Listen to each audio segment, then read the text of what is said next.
பேதுரு ஒரு நல்ல மீன் பிடிப்பு ஆளர். நல்ல மீன் பிடிப்பார். அவருடைய தலைமுறை தொழிலே நல்ல மீன் பிடிக்கிற ஒரு தொழில்.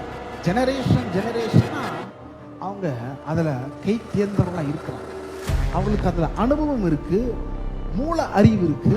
இந்த இடத்துல போய் போட்டால் மீன் மாட்டோம்.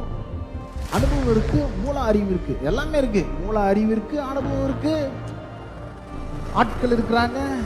செல்வம் மிகுந்த ஆட்கள் தான். பேதுருக்கு கூட நிறைய ஆட்கள் இருக்கிறாங்க, எல்லாம் இருக்கிறது. ஆனா அந்த ராத்திரியில ஒண்ணு மட்டும் என்னன்னா, மீன் இல்லை. பேதுருக்கு நல்லா தெரியும், மீன் இல்லாம போனா வீட்டுல பொண்டாட்டி இருப்பா.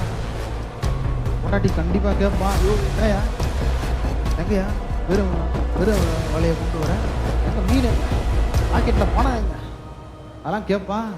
இதை கேட்கறதுக்குன்னே நம்ம வர கல்யாணம் பண்ணி வச்சிருக்கிறோமே.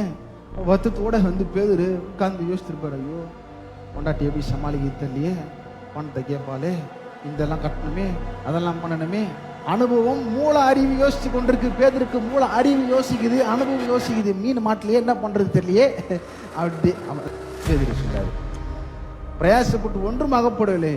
அவர் சொல்றாரு, ஆகிலும் உம்முடைய வார்த்தையின் அடிப்படையே நான் வலையை போடுகிறேன். யாருடைய வார்த்தை? தேவனுடைய வார்த்தையின் அடிப்படையில் வலையை போடுகிறார். அப்படி மூல அறிவு, அப்படி அனுபவம், ஆட்கள் இருக்கிறார்கள்.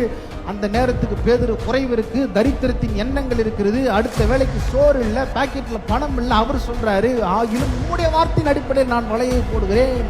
அந்தபடி அவர்கள் செய்து தங்கள் வலை கிழிந்து போகத்தக்கதாக மிகுதியான மீன்களை பிடித்தார்கள்.